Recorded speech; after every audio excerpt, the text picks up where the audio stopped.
In mid-February 1692, a bitter cold front washed over the small oceanfront settlement of Salem, Massachusetts.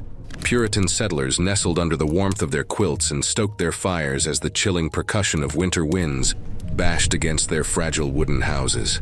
Despite this grim weather, a lone man walked quickly down the winding streets of the village, gripping a large, dark bag.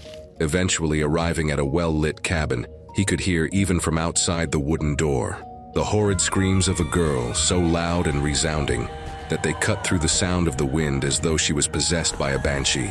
The source of the screaming heard throughout the village that fateful day in 1692 was 9-year-old Betty Paris who, along with her 11-year-old cousin Abigail Williams, had been beset by terrible fits that seemed to only be getting worse as time went on.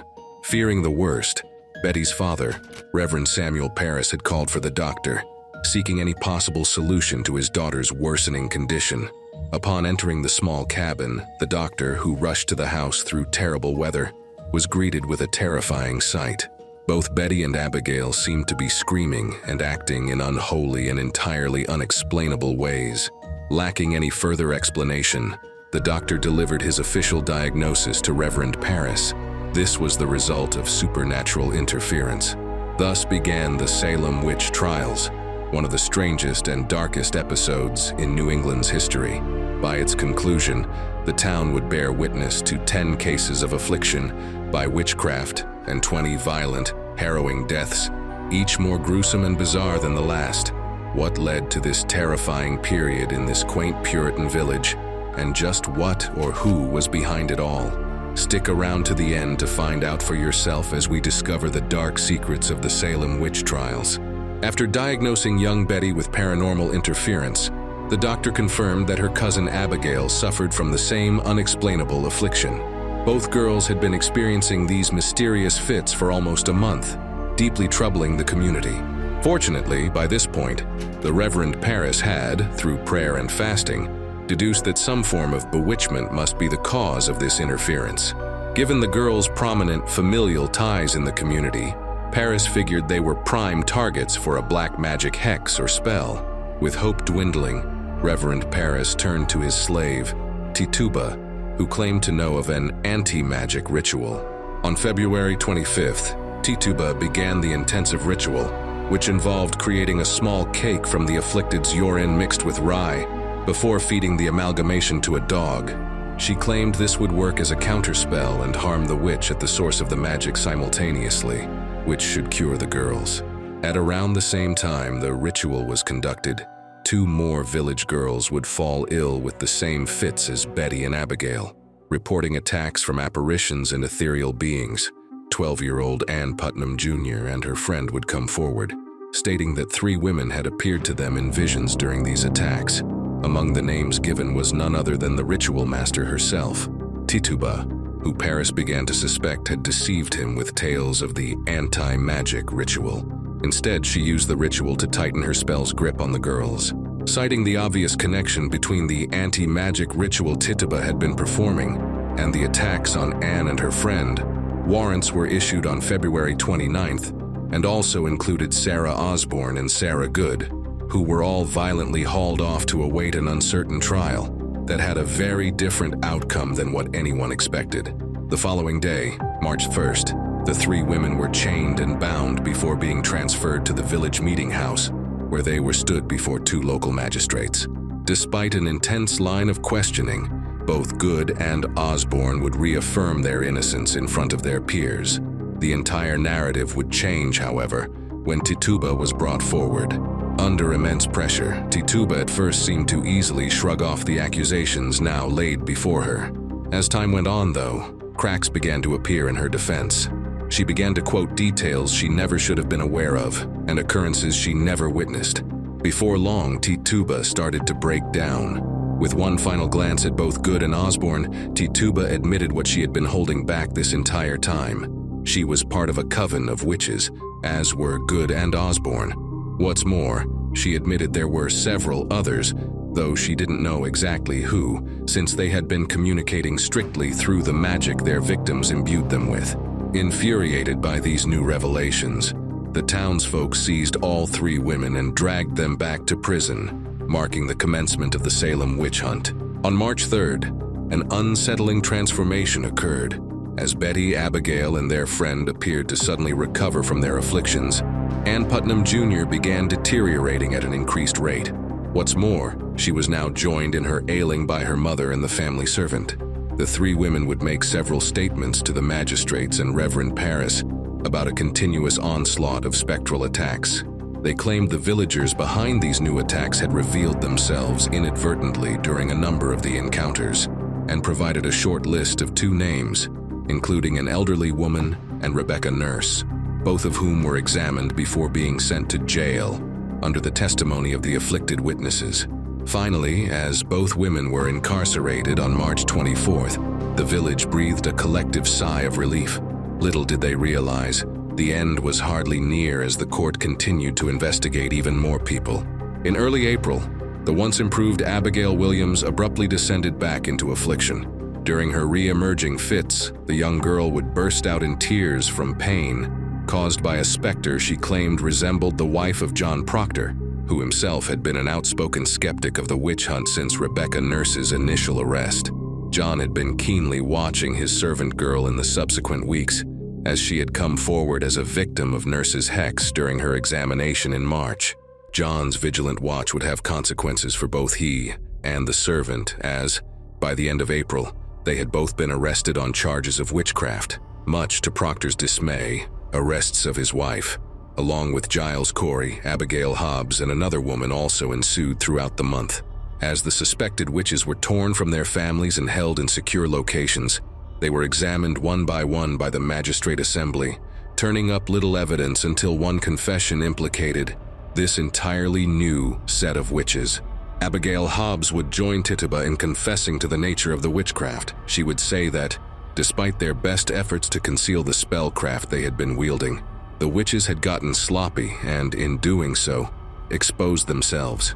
She would go on to confirm that all of the accused up to this point were indeed members of this coven and that more still existed. Horrors would continue to unfold following the death of one of the 3 original Salem witches, Sarah Osborne, on May 10th in a holding cell in the nearby city of Boston. Her body mysteriously disappeared from the prison that same night, despite being watched by several well-armed guards. This unexplained event occurred shortly after Reverend George Burroughs passed through the region on his way to Salem, having been served an arrest warrant near the beginning of the month for his alleged contributions to the witchcraft. The Reverend had previously served Salem Village for 30 years prior and had left abruptly one day, which never made sense to many of the locals. Almost immediately upon his arrival in Salem, many of the previously revived victims began to once again fall ill. Now in the presence of Burroughs' aura, even Tituba's husband was compelled to testify against all of the accused. It seemed to the villagers that as the witches were collected and taken into custody, their power only grew, even in captivity or death. It seemed to the villagers that Osborne's death was perhaps the harbinger of worse things to come. Some relief came amidst the anxiety stirred by Burroughs' arrival, when the Court of Oyer and Terminer was established on May 27th. This court, created through a new charter, was tasked with officially trying cases of witchcraft. Up to this point, the examinations had been preliminary, and as such, the villagers were forced to wait in fear until a new court could be appointed to try the accused officially. The following month, on June 2nd, Bridget Bishop, a newly branded witch, was brought before the magistrates. Standing trial amidst a maelstrom of fear, she was ultimately convicted on multiple counts of witchcraft. On the gloomy morning of June 10th, she was beaten, chained, and hanged at Gallows Hill, much to the relief of the beleaguered villagers who felt a weight lift off their small community. Things, it seemed, were finally beginning to turn around in the small cursed village. Yet still, following the first execution, frightened young girls continued to speak of violent spectral attacks in the dead of night. With urgency, the newly formed court hastened their crusade, determined to purge the village of the remaining witches before the cursed magic condemned them all to a terrible fate. On July 19th, several more witches were tried and paraded to Gallows Hill to be hanged, including 3 newly arrested women, the elderly Rebecca Nurse and Sarah Good, the final remnant of the originally incarcerated witches. As Good ascended the gallows, her eyes were turned pitch black, and, as the townfolk looked on, she recited to them a simple yet lingering curse. "If you take my life, God will give you blood to drink." As the ropes tightened around the necks of the condemned, it is said that a cool breeze settled upon the hill, and the smell of rot which seemed to emanate from the village for the past months suddenly vanished. But the job was not over yet. With otherworldly attacks continuing to persist, this meant that more witches remained, and with the new tribunal in place, there were even more disturbing methods devised to eliminate anyone who was suspected of being a witch. August 19th would see the hanging of Reverend George Burroughs, John Proctor, and 2 other men take place. Proctor, despite his efforts to prove the tribunal wrong, would ultimately end up only incriminating himself, as suspicions lingered around his involvement with his servant, who alongside his wife Elizabeth had once again fallen ill. Reverend Burroughs was cited by a Boston minister as having perfectly recited the Lord's Prayer just before his execution. Despite the claim that witches were unable to recite any holy verse, the minister simply stated, "The devil has often been transformed into an angel of light," before carrying out the sentence. A month later, on August 19th, the 71-year-old Giles Corey, who, like John Proctor, had argued against the authority of the court, was beaten and dragged to a field near the village jail. Here he was tied and staked to the ground before being asked a series of questions regarding his and his wife's involvement in the bewitching of the village. Every time he was asked, Corey refused to answer, and each time he refused, a large flat rock was stacked on his chest. After some time, Corey began to turn blue as he slowly suffocated under the pressure of the stones.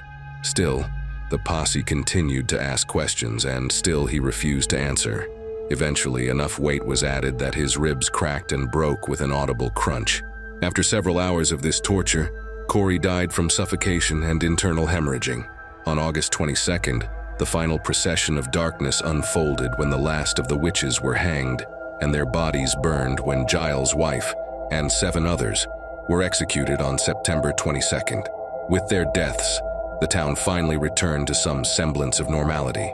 The visions and attacks seemed to cease entirely, and peace once again settled upon the little Puritan village by the sea. Or did it? In January of the next year, 1693, the Superior Court had signed the death warrant for 8 more convicted witches from the prior year. In total, 56 of the accused remained incarcerated on charges of witchcraft. With further executions slated for February, a strange turn of events began to unfold. Governor Phipps, the highest authority in the region, stepped in and overturned the executions. Following this, he released all of the accused provided they paid their jail fees. By the end of 1693, nearly every accused witch would be free and active within the community again. And yet, the spectral attacks never restarted. In fact, by the end of the decade, official apologies had been issued by the courts and by the local government. Reverend Paris resigned, and one of the magistrates who oversaw the trials even issued a formal apology. There was perhaps an even more shocking revelation yet to come, though. The apologies and confessions from local individuals and organizations alike all began to weigh heavy on the hearts of those involved. Some questioned their involvement in the trials, and others continued to insist that they were never involved from the start. Others still whispered words of dissent, and still claimed that the hunt and trials had been necessary to destroy the evil that plagued the land. Finally, in 1706, 14 years after the initial trials, Ann Putnam Jr. officially apologized for her role in the Salem witch trials. Most shockingly, her confession admitted, in front of the entire Salem congregation, that it was she who had been under the delusion of the devil and not the accused. Now, over 3 centuries later, the evil reality behind the Salem witch trials still lingers with us. The early Puritan New England region was a place of vast unknowns, bordered by impenetrable wilderness, terrifying disease, and unfathomably difficult winters. Salem itself was a small town that had been plagued by religious isolationism for decades leading up to the trials. Though the early New England Puritans were steadfast in their faith, their dedication also made them susceptible to intense paranoia. With a deeper understanding of this, it comes as no surprise that rumors of witchcraft and fast accusations appeared following that fateful February day. A combination of pure hysteria and confusion of the highest degree ultimately led to the gruesome deaths of 20 undeserving people. Even today, the truth remains. The Salem witch trials were never about witches, spells, or mysterious illnesses that seemed never to subside. Instead, they delved into a darker, more sinister and damaging theme that resonates today, just as it did more than 3 centuries ago. The power of a rumor. It was the whisper of witchcraft, born from the otherwise ordinary fits of a preteen girl and her friends, that plunged the community into chaos. This serves as a stark reminder of how easily fear and suspicion can spiral out of control, resulting in grave injustices and irrevocable consequences. The true horror of the Salem witch trials lies in mankind's susceptibility to condemn neighbors and loved ones based on the flimsiest of rumors. And as shadows of suspicion continue to grow in our communities even today, one can only wonder, when will the next whisper of fear grow into a cry in the night? Do you think the witch trials could have been avoided, or were they inevitable? Let us know in the comments below. If you enjoy learning about creepy places like Salem, be sure to check out our previous video on the Stanley Hotel. Click the link to go straight there.